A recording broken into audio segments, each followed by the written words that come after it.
ఉంటే ఆ రోజుల్లో ధాత్రిలో బల్ కీర్తి గాంచిడా ధాత్రిలో బల్ కీర్తి గాంచిడా ఆంధ్రదేశ రాష్ట్రమందు నంది కొండయని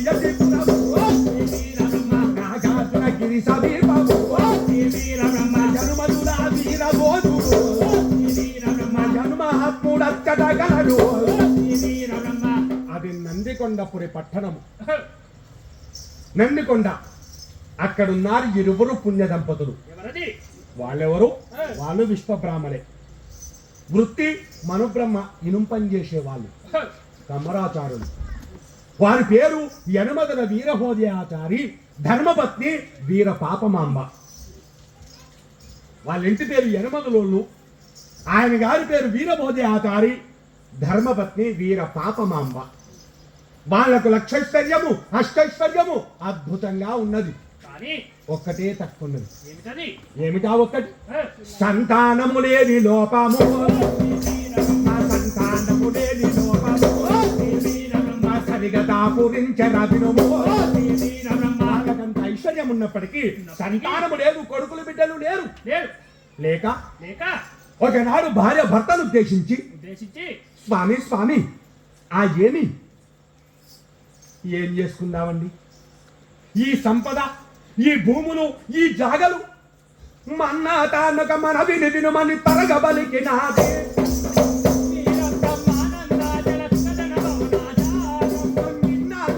చిన్ని సుతుడు మనకెన్నడు కలుగుని.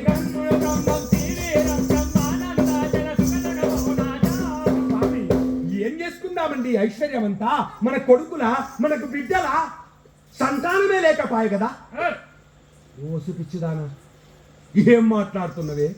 సఖీమణి ఈ ధరాకాలమున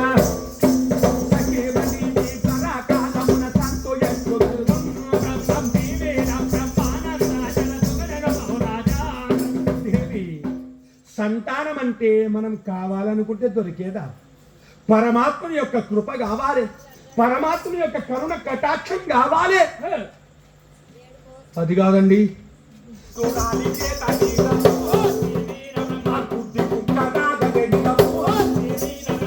గొడ్డురాలు చేతితో నీళ్ళు ఇస్తే వైనమైందైతే గుడ్డి కుక్క కూడా తాగదంటున్నాడు. గంట దోషం అంటున్నాడు. ఓసిపిచ్చదానా, అవన్నీ పుక్కిటి పురాణాలు సుమా, అవి నమ్మకూడదే. సంతానం లేకపోతే మార్గాలు ఇంకెన్నో ఉన్నాయి. ఏమిటివి? ఒక బాయిదోడి ఒక పుస్తకం రాబి, ఇగో ఇటువంటిది ఒక దేవాలయ ప్రతిష్ట కార్యక్రమం, ఇవన్నీ సంతానంతో సమానం. ఎన్నో ఉన్నాయి. అది కాదండి, ఎన్నున్నా కానీ మృకండ మహర్షి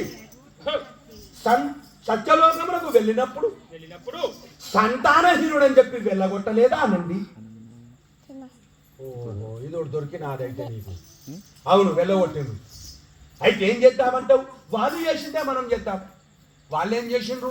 శంకరుని గురించి తపస్సు చేసి మార్కండేయుడు అనే పుత్రుణ్ణి పడేయలేదా స్వామి?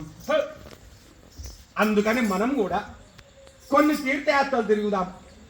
ఎక్కడైనా లభిస్తుందో ఏవో. సంతోషం. ధనానికి ఆ కొదువ లేదు. ఎన్ని యాత్రలైనా తిరుగుదాం. తీసుకో. కొంత ధనం తీసుకున్నారు, పిష్ట చదువుకున్నారు. కంచి, విరూపాక్షం, గయా, ప్రయాగ తీర్థయాత్రలు బయలుదేరారు. ఎవరు? నందికొండ కాపురస్తులైనటువంటి యనమదల వీరభోజయాచారి వీర పాపమాంబ గారు. ఇక్కడి కథ ఇలా ఉంది. ఆ దగ్గరలో ఇంకొక గ్రామం ఉంది నాయన. ఏమిటది? అదేమిటంటారా? హరిహరాపురంబు నందున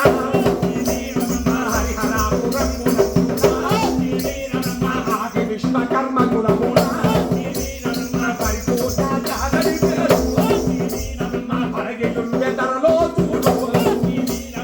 ఆ దగ్గరలోనే ఒకటి హరిహరాపురం అని ఉన్నది. దానినే బ్రహ్మాండపురం అంటారు. అక్కడున్నారు ఇరువురు పుణ్య దంపతులు. వాళ్ళెవరు? వాళ్ళు విశ్వబ్రాహ్మలే. వృత్తి వాళ్ళు ఇనుం పని చేసే వాళ్ళే, మనుబ్రహ్మలే. వారి పేరు పరిపూర్ణ ఆచారి, ధర్మపత్ని ప్రకృతాంబ. వాళ్లకు లక్షైశ్వర్యము అష్టైశ్వర్యము అద్భుతంగా ఉంది. కానీ వారికి సంతానం లేదు. లేక వాళ్ళు కొన్ని తీర్థయాత్రలు బయలుదేరారు. ఎక్కడ కాశీ యాత్ర చేరబోయి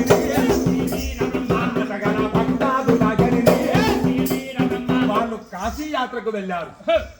ఆ కాశీ విశ్వేశ్వరుని సేవించుకొని రాత్రి కాశీలో పడుకున్నారు. చెరిసగము రాత్రి కలికి గాంధారి వేళ వైకుంఠంలో నారాయణమూర్తి చూస్తున్నాడు. అవురా, నా సరిదీటుగాళ్ళు ఇద్దరూ వెళ్ళిపోయారు, మరి నేను కూడా వెళ్ళవలసినటువంటి సమయం.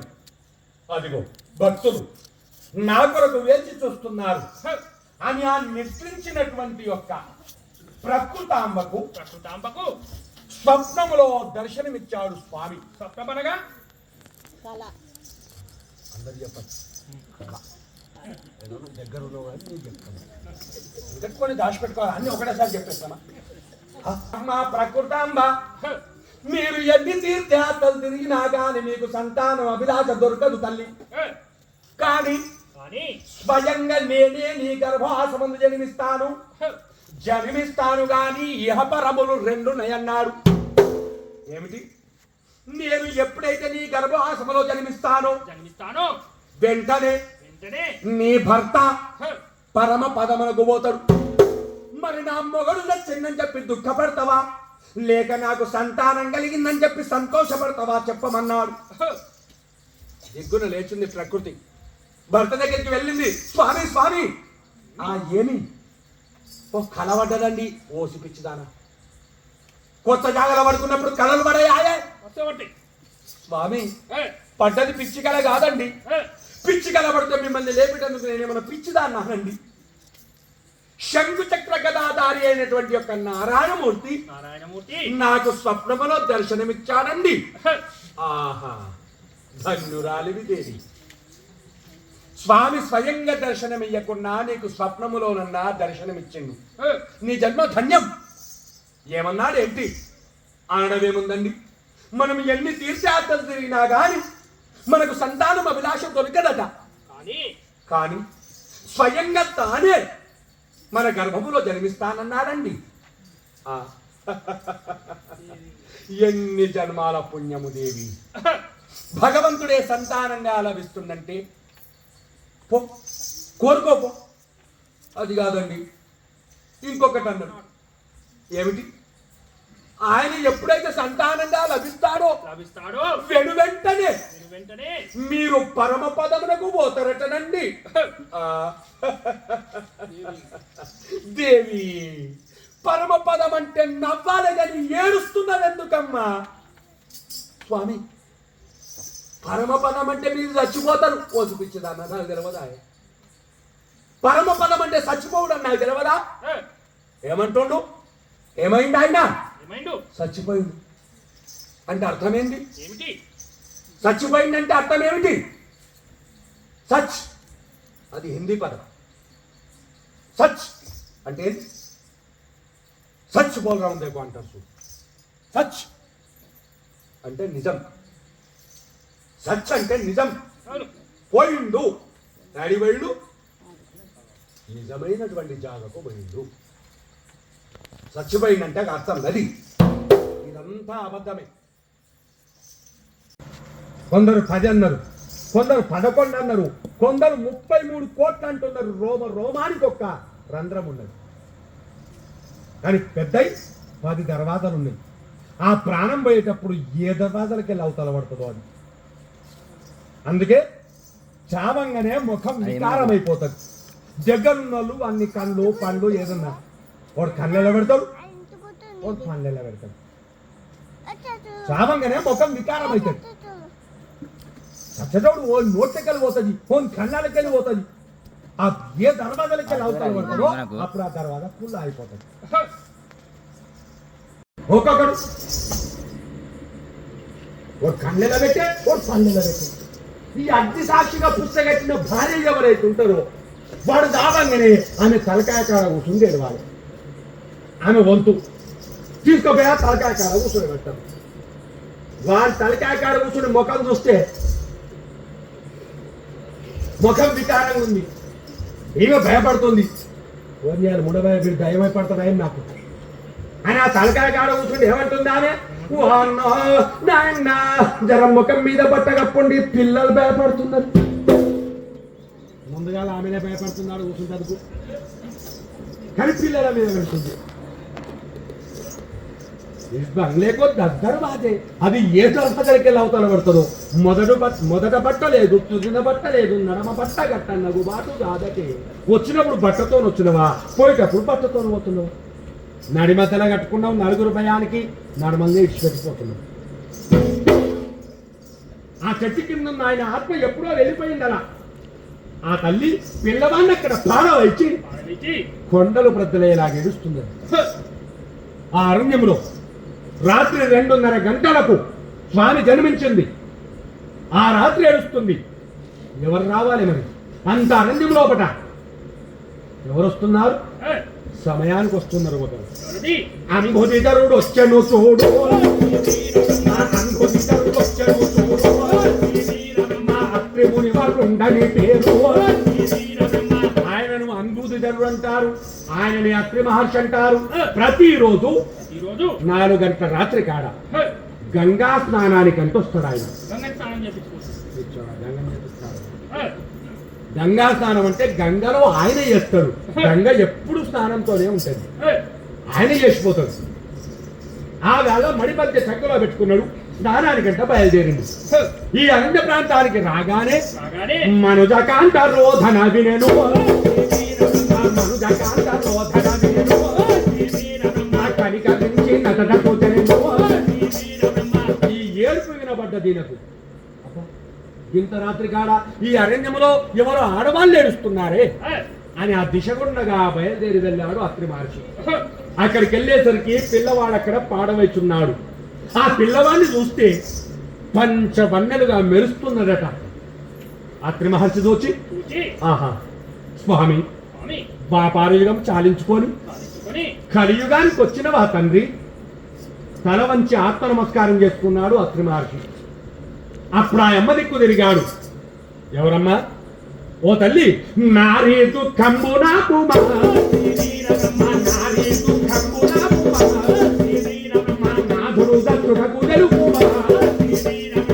ఎవరమ్మా? పిల్లవాడిని అక్కడ పాడవచ్చినవు, ఆయన గతించిండు, నీవు అలా విలపిస్తున్నావు, ఎవరు మీరు అడిగాడు అత్రి మహర్షి. అంటే ఆ అమ్మ అన్నది, మరి ఏమవసరం చెప్తా వినండి. మీకు అవసరమైంది ఏంటంటే, ఈ అరణ్యములో ఇంత రాత్రి కాడ మీరు మాకు దైవము వలె వచ్చితిరయ్యా, దైవము వలె వచ్చితిరయ్యా, మా తాతము నీ కన్నవరయ్యా, పుత్రుడి సాకు మధ్యక నీదే దయను చూడుము. స్వామి, మీరొక దైవం మాదిరిగా దర్శనం ఇచ్చారు మాకు. ఇదిగో ఈ పిల్లవాడిని మీరు తీసుకెళ్ళండి, మీరు సంరక్షణ చేసుకోండి. అత్రి మహర్షి చూస్తున్నాడు. స్వామి నా చేతులకు వస్తానండి. ఈయన జీవితంలో నా భాగం కాదనేదేముంది తల్లి, ఇయ్యమ్మ నా సాధ్యమైనంత వరకు దాదుకుంటా. అత్రి మహర్షి చేతుల్లో పెట్టింది పిల్లవాడిని. అప్పుడు అనుకుంటుంది ఆ అమ్మ, ఏమని? నా భర్త వెళ్ళిపోయిన తర్వాత నేనెందుకు ఈ ప్రపంచములో పోవాలి? నా భర్తతో పాటు నేను పోవాలి. పోవాలంటే సాగు రావాలి. స్వాముల వారికి త్రయనామములు 3 పేర్లు పెట్టాడు అత్రి మహర్షి. ఏమిటివి? వీరప్పయ్య, వీరంబొట్లయ్య, వీరబ్రహ్మం. 3 పేర్లు. స్వామి అత్రి మహర్షి దగ్గర పెంచబడుతున్నాడు. ఇక్కడి కథ ఇలా ఉంది. వీళ్ళకంటే ముందు వైరిసుడు ఆయన సంతానం లేక వాళ్ళెవరు ఉండరు స్వామి.